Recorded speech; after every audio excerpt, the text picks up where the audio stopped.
Thanks for tuning in to another episode of the Blue Raider Podcast, hosted by Jake Bolden and presented by the Conseco Group General Contracting and Mighty Dog Roofing.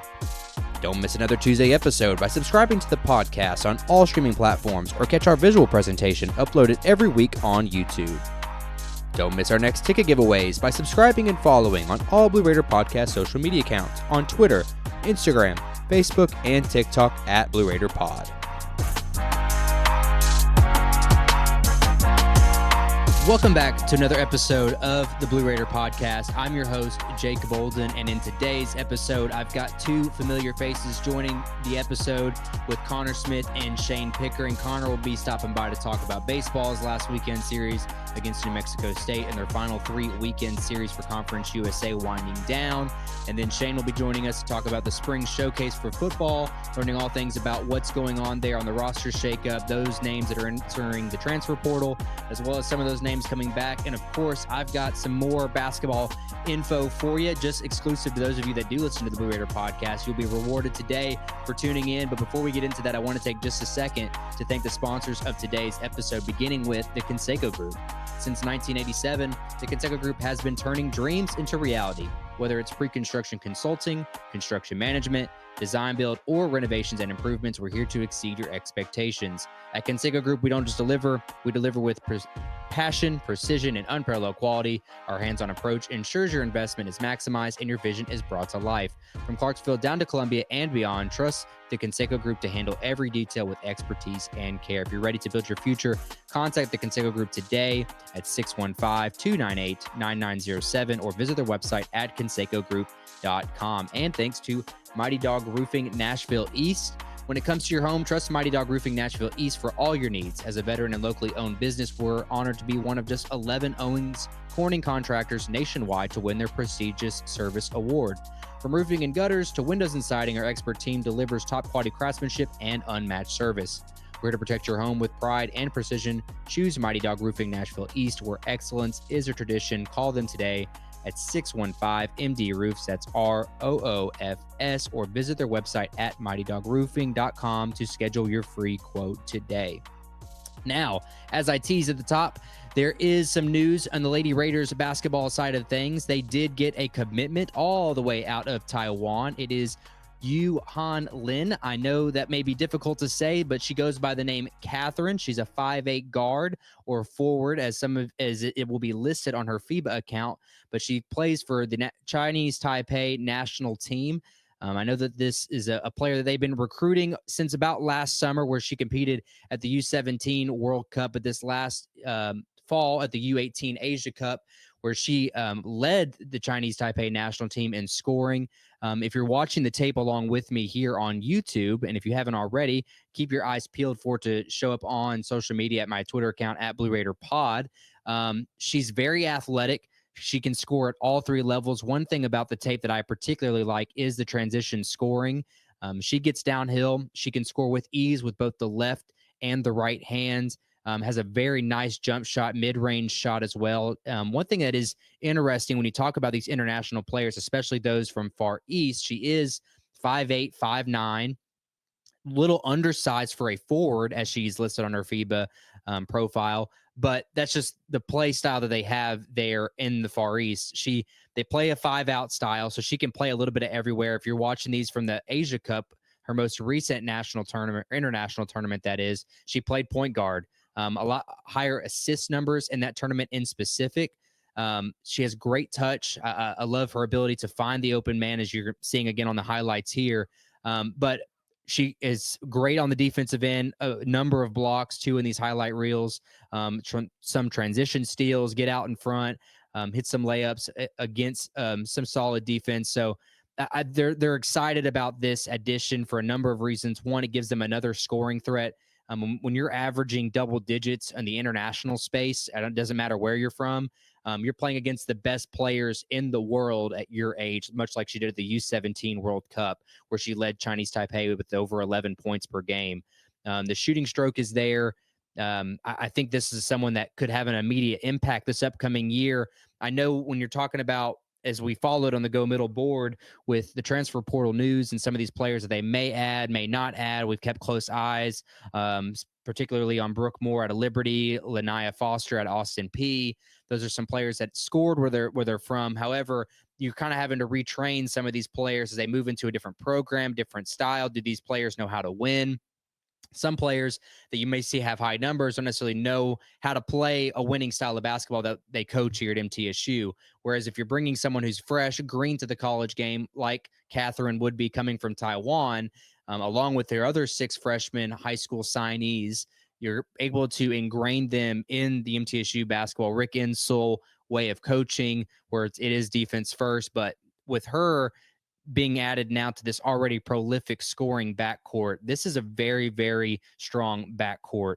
Again, double-digit score on the international stage. You've already added Aleda Contreras, the Kansas City transfer that averaged over 17 points per game. The other freshman signees that are in that backcourt, Kirsten Verholst, Carson Swaney out of Knoxville area, Heritage High School, Savannah Davis, who you're returning, who's going to be able to slide into her more comfortable shooting guard position. This backcourt can score the basketball. So I think this addition kind of shores up all that competition you're going to have there on the back end. As far as what is to come on the front court side of things, I know this is something we've been keeping very close attention to. The front court pickings have become very slim, but I do know the ladies had a visit this last week with Lizzie Williamson. She is the 6'5" center from North Carolina State. But a lot of her numbers you'll see from her past come from her time at Southern Utah, where she was a double-double averager, defensive player of the year in the WAC in 2023 before transferring to NC State for the 2024 season.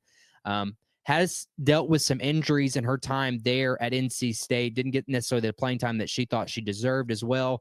But she is a senior at NC State, so she came to MTSU. She would have 1 year of eligibility. But when you look back at her tape there at Southern Utah, she's a pure double-double. Reminds me a lot of Anastasia Boulder-Rava, someone who is very talented around the rim. Obviously, with 6'5", is a great rebounder, and she would be excellent size for this league in particular. But I think the biggest part about adding someone like Williamson to this roster would be her developmental key aspect to the rest of these young players that we're talking about. You've got Blair Balgus, Macy Pfeiffer, Nicole Dominguez, Jenna McClendon, all your freshman front court players. Someone like Lizzie, who has been in college for years, along with Elena, obviously, can really give you that developmental piece, that level of maturity that you want on your roster. So she had her visit. Hopefully we'll hear some news this week on her commitment. She's deciding between the Lady Raiders and Oregon State. So keep your eyes peeled, obviously, on Twitter X at Blue Raider Pod, where we'll have some news there, hopefully, if not already from her social media account or the MTSU women's basketball page in particular. So Lady Raiders got a big high school commitment out of Taiwan. Keep your eyes peeled for that center from North Carolina State, who will hopefully be making her decision this week. On the men's side, no new news there. I do know that they are still shoring up some potential commitments there. It's a long game on the men's side. A lot of teams are already still trying to scramble to fill up rosters. So I don't have any new news there aside from the 2 commitments they've already had, Javan Carter and MJ Whitlock. So still keep your eyes peeled on our social media accounts for all your news information there. And of course, if you want to stay in touch with all of this, it's over at Go Middle. I've been carrying the women's board this whole time. It's under the transfer portal shopping or transfer portal tracker this year go around. But of course, we have a men's portal tracker on there as well that's headed up by Shayne and Oliver over there. So make sure you don't miss that. And this is a treat to you guys for listening to the Blue Raider podcast. Only will this news get broken to you first. So if you're not already, subscribe. But without further ado, let's get into that first interview with Connor Smith talking baseball. The BRP is proudly partnered with Rivals Network affiliate GoMiddle.com. Subscribe for premium content for all the inside scoop on MTSU athletics, recruiting, or join our free forums to discuss today's episode and all things Blue Raiders. The BRP is also partnered with the College Huddle, a nationwide collaborative effort with over 80 Division I programs represented. Check out the website at thecollegehuddle.com to catch up on all college football content with daily articles and episodes provided by the largest college podcast community on the internet. Joining the Blue Raider podcast is another familiar face. He is an analyst for us over at GoMiddle.com doing football, but today we're going to be talking mostly baseball. It is Connor Smith. Connor, how's it going? I am fantastic, Jake. I appreciate you bringing me on. Absolutely, man. Love having you on here. Unfortunately, when I talked about having you on, we were fresh off of the win over Vanderbilt, kind of expecting a big week, making some moves in the Conference USA standings. But it has been a roller coaster ride, as I said there, winning in Nashville. At Hawkins Stadium, and then you go to the road, Las Cruces. You drop 3 straight there to the Aggies. It's kind of a hard week to really swallow the emotions. Yeah, I mean, you look at the last few weeks; they lost very, very closely to La Tech, and then Western Kentucky back-to-back weekends. Both series were really competitive. Went down to the last out just about every game, and then you beat number 9 Vanderbilt in Nashville. Played very clean, no errors, really good baseball. Kind of looked just like how Western looks, where they don't make mistakes. Going to New Mexico State, Las Cruces, and you think you can maybe steal a series, maybe even sweep because New Mexico State's not the best club. But instead, you go in there, only put up 9 runs through 3 games, and then you're the one getting swept.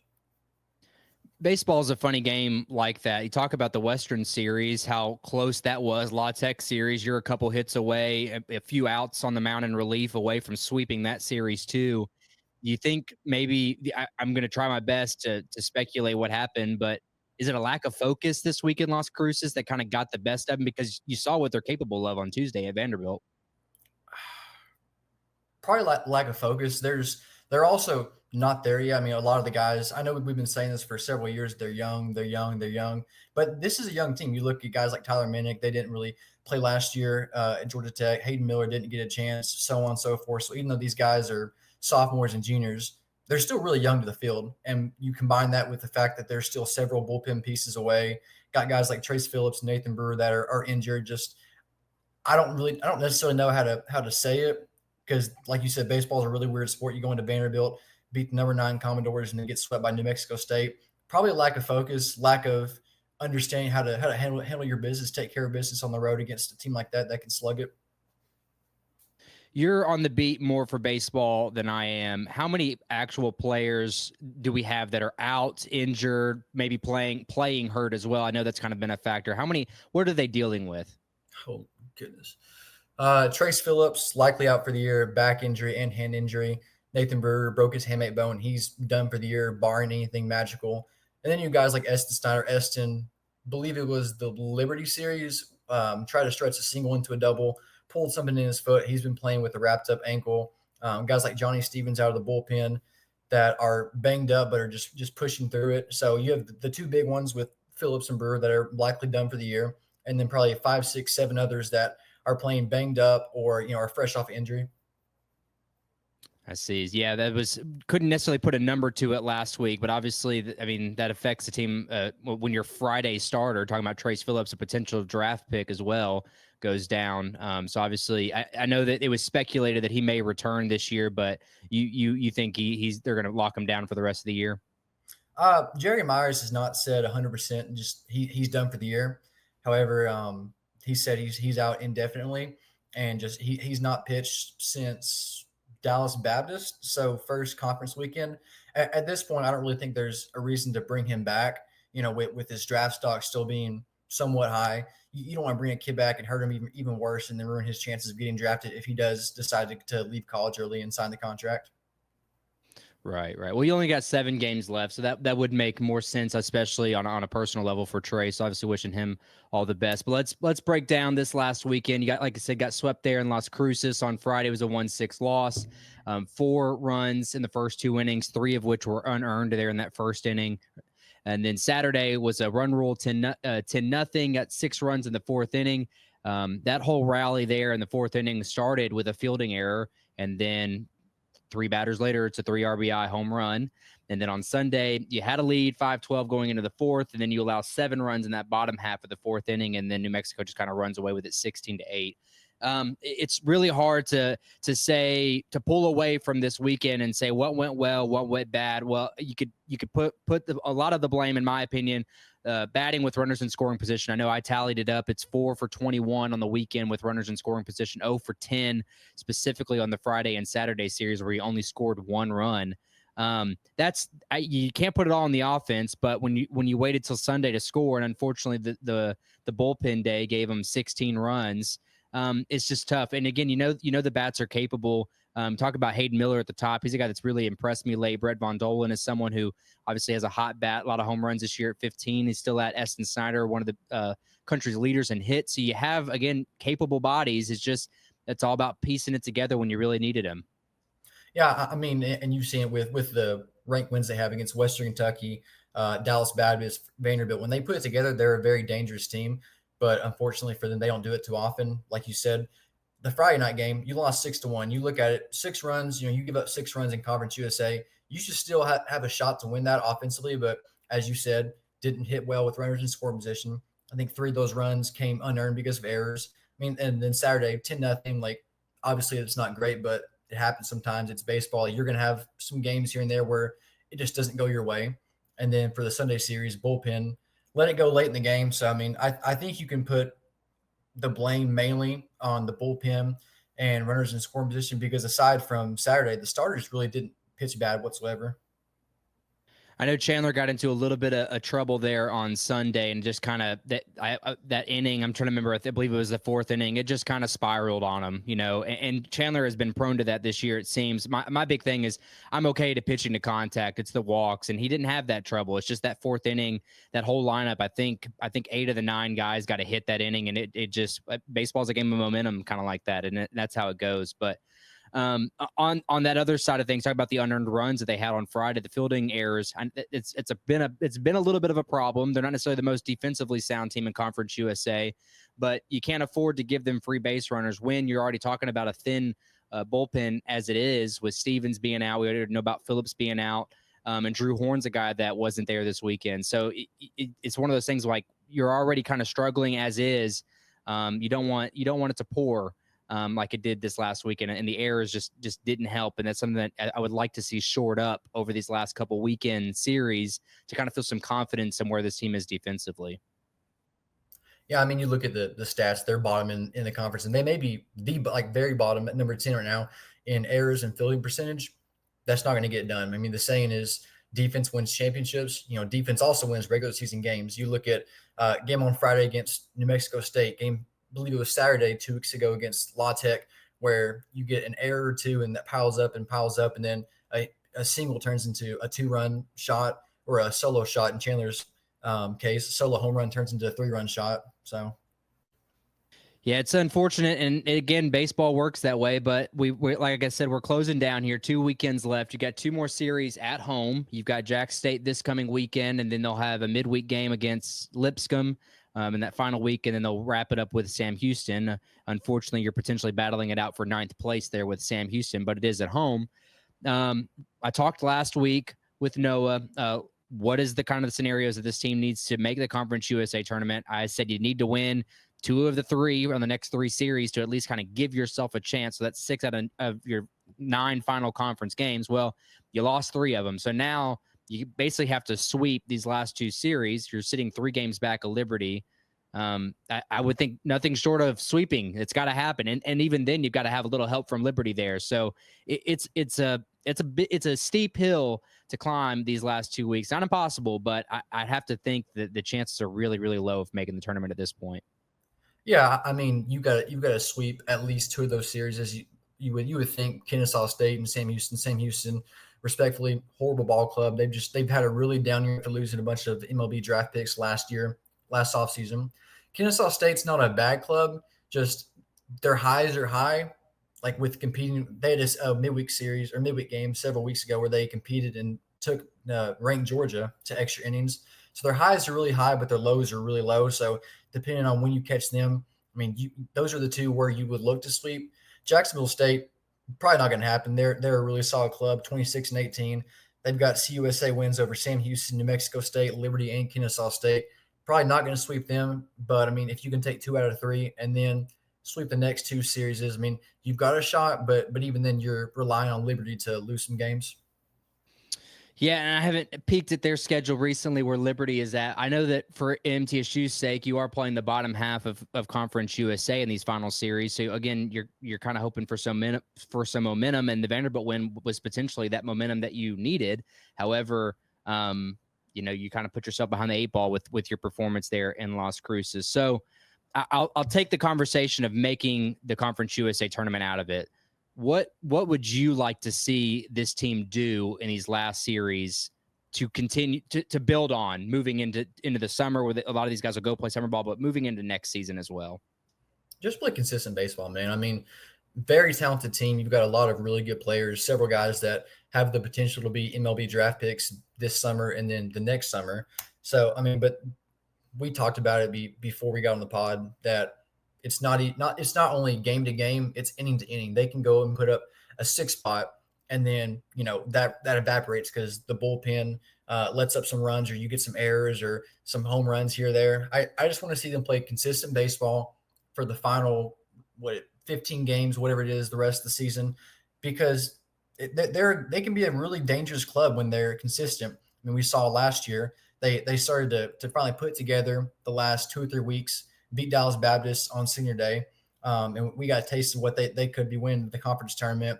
And even though they went 0 for 2, competed really well with Sam Houston and La Tech, who were really good clubs. La Tech, of course, made the NCAA tournament last year. But I mean, that's my big thing. I just want to see consistent baseball and see what this club can do with a lot of the guys likely coming back next season. Yeah, and on that note, we talk about how young this core is, and in the hopes that you return a lot of these guys moving into next year. How do you feel as a guy I know you've watched every inning that they've played this year? How do you feel about this young group? I'd have to think promising. You talk about guys like Minnick and Miller. Obviously, if you get Brewer back, you get Vondo back. You can get Horn in a world that Trace doesn't get drafted. You know what I mean? Like, there's a lot of guys that can really return and hopefully have the season that they were expecting to have this year. Do you feel good about that core, not only returning, but when they do come back, this team has some potential to make some noise next year? Yeah, I mean, you've seen what they can do at times when they put it all together. It's not happened too many times this season, but they've also had to battle a lot of stuff. You look at Cooper Clapp, who was a great pickup in the offseason. He's played better the last few games, but he went down opening day. And then your Friday starter, your ace, top 100 prospect, Trace Phillips, goes down a few weeks later. I mean, I think this young core is really talented. There's a world where you only lose Esten Snyder and Will Jenkins, which you look at it, of course, Esten Snyder, really good ball player. But you got Brett Rogers that is on his tail right now. Brett's in right field, but as soon as Nathan Brewer comes back, Brett will slide over to center field, Nathan in right field. Like I said, there's a world where you return 8 guys in the field and all your pitchers. Trace Phillips, he's likely done for the year. I mean, I talked to my guy that works with the scouts, and he thinks that Trace's stock is still somewhat high enough for him to go maybe, I don't know, 8th to 12th round, just with his mechanics and what he has. However, since he's just a sophomore, he has so much leverage against the contract where if the contract terms don't please him, he can say, okay, I'll just come back. I'll run it back one more season with MTSU. I would, at this moment, probably expect him to come back. However, that's not set in stone. Don't take my word for it. A lot can change in the next few months, but I think he probably comes back. So there's a world, and I think it's fairly likely, where you only lose Esten Snyder and Will Jenkins. Yeah, the draft situation is peculiar because in years past, there's a lot, but the NIL is a big part of why guys might reconvene on that topic of going to the league or not. Obviously, the draft numbers are lower now that they've limited it to, I believe it's 20 rounds in the MLB draft, and so there's more money in the draft. However, if you're not in that first 5-round window, typically it's not more than maybe NIL could cover. So I would think if you're MTSU and you're on the NIL side of things, that might be worth matching whatever that draft stock is if you were to fall there in that 8 to 12 round like you're talking about. So it is interesting, something I know I'll keep an eye on. I expect him, someone to maybe take a chance on him. But of course, if the money's not there, or he feels like he can continue his stock to rise this next year, I would look forward to seeing him back in blue and white. So just something really to keep our eyes on. But Connor, I appreciate you taking the time to join us and talking baseball. I know, though, as I said at the beginning, you talk a little football. You do some analysis there. You do some recruiting stuff with Shayne. You had the opportunity to go to the spring showcase they did a couple weeks ago. Got to see a drive or two. What'd you see? Tell me, what are your thoughts on the football team? I mean, I think they really improved in several areas, especially in the secondary. Secondary was probably besides the offensive line, the biggest concern last year. We went out and got several really good pieces: Devin Carlisle, Jawan Gaston, Jordan Chestnut, out of their respective schools. Really improved. I think the secondary is probably the most improved area. And even on the offensive line, they bring in Jacob Otts and then some guys from JUCO and D2 schools. So I think they're improving steadily. Now, whether or not they put it all together, because I mean it's a 60-minute game, you got to play with all 22 guys. That's still to be seen, and not really seeing them against any outside competition. But I like what I saw. Nick Vadiato, first drive, led a 15-play drive, so very poised, very analytical drive. I like that he's moving the football a lot more consistently. I like that the defense. Making more open field tackles than they were last year. Secondary holding up quite a bit more. So I like where they're going. I mean, I think they can be a good ball club this year if they can improve on some stuff. Over or under 5.5 wins this year? Because of the schedule, I don't have it right in front of me right now, but I know there's several games that are winnable, like Nevada, Marshall, Austin Peay. I would say probably over right at 6, probably a 6-6 season is what I would consider a success. Just what they did last year with the 4-8 year. So I right now I'd have to say the over. I like it. I'll take that and I'll run to Vegas with that there, Connor. But I appreciate you once again. I know you're a busy man this time of year. Anything you're working on that the listeners could be tuned into that's coming up? Yeah, I mean, as you said, the season's winding down. I'm working on some senior pieces for the guys that have been wearing blue and white for several years. So make sure to keep a look at my Twitter for articles, different posts about the seniors, and as we wind down, looking at the 2025 season as a whole, and then looking into next year with the portal opening up, then bringing in some upcoming freshmen, that sort of stuff. And that is on Twitter/X, as we call it now, at Connor Smith. That's CONNER for our listeners, 04 on Twitter. So, and also at gomiddle.com, you can find a lot of his stuff over there as well. Connor, thanks for doing this, man. Appreciate it, Jake. Did you know the Blue Raider podcast has an online store? You can now support your favorite podcast by checking out our selection at our website, blueraiderpodcast.com. And stay tuned for new merchandise releases as we collaborate with athletes in NIL partnerships. Joining the Blue Raider podcast now, it is another familiar face here. It is Shayne Pickering, one of our analysts over at gomiddle.com. Shayne, how's it going, man? It's going good. Excited to talk MTSU football for the first time in a while.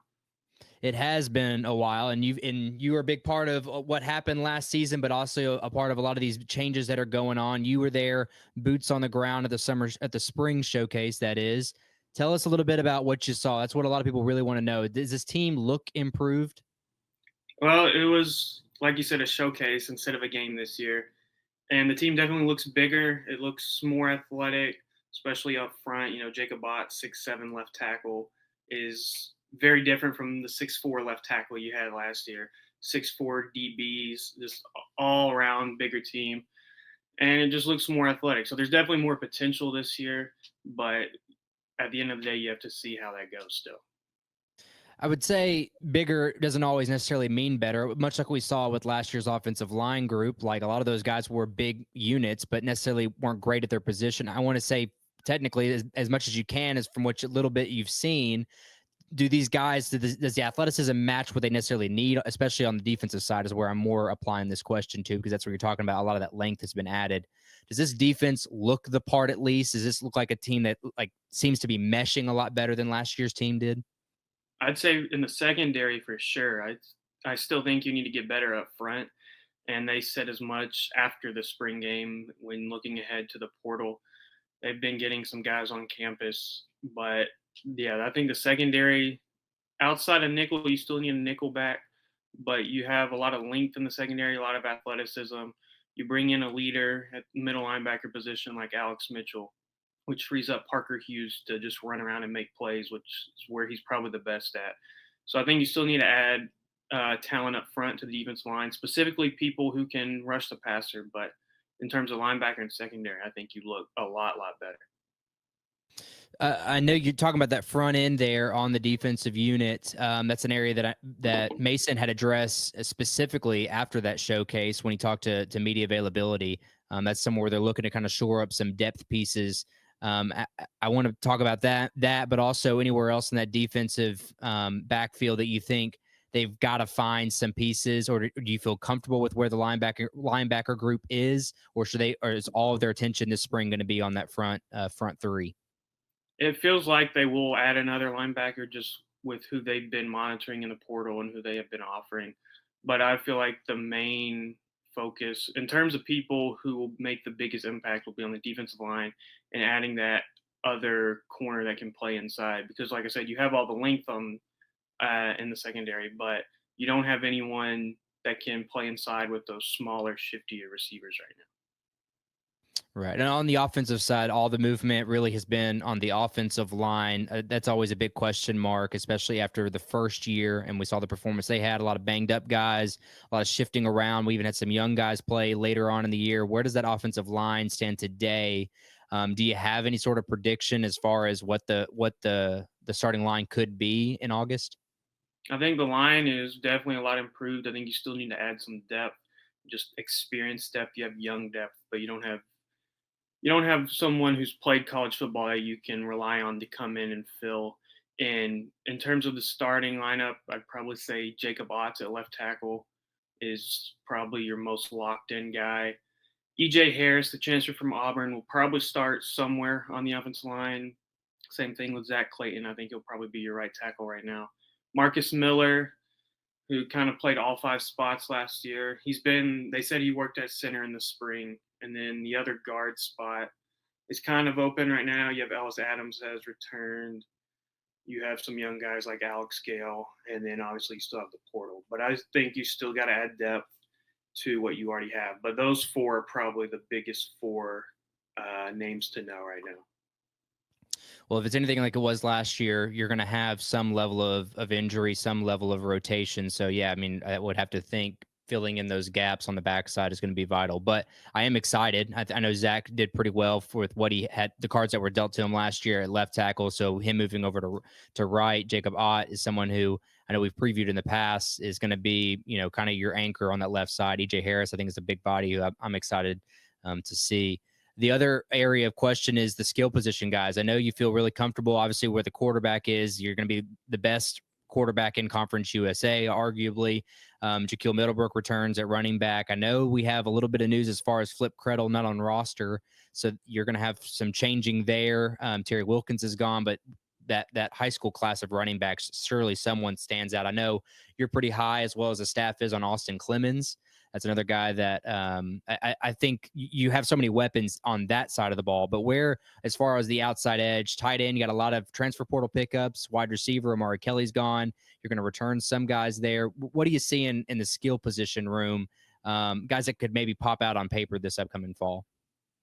In terms of the portal, I think you still need to add that slot receiver with size. Amari Kelly was a big slot at 6 foot. Holden Willis, even when he's kind of a big slot.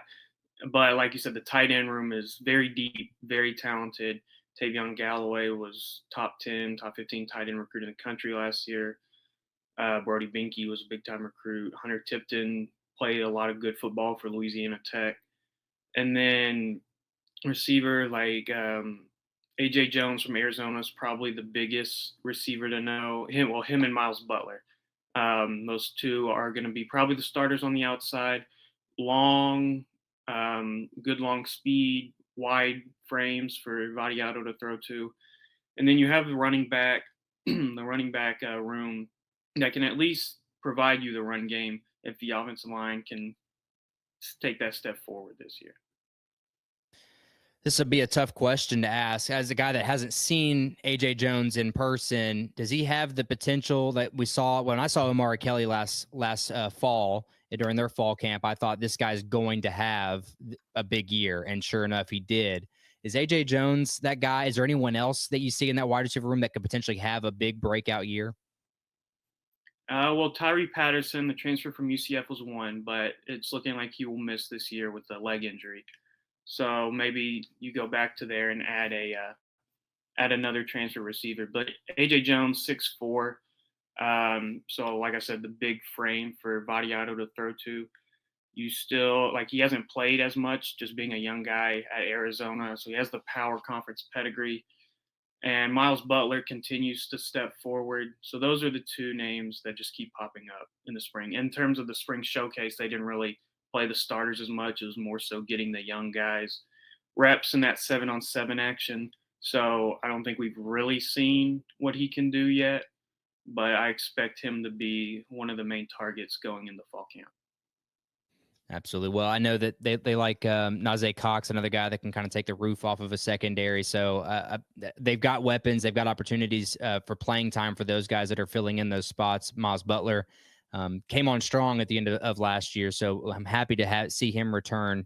But many names left this year, especially this springtime. I know that it's something that is relatively new in the world of football recruiting is a spring transfer portal. The Blue Raiders had a few hit the portal after their spring showcase. Wide receiver Josh Evans, offensive tackle Demella Knox, defensive end Kedrick Burley, linebacker Caleb Reed, and safety Jordan Beasley. And I guess you could technically throw Flip Krettel into that list as well, although his is more ineligibility, his reasons for not being on roster right now. But that's where we sit right now with those names, unless anyone's entered since.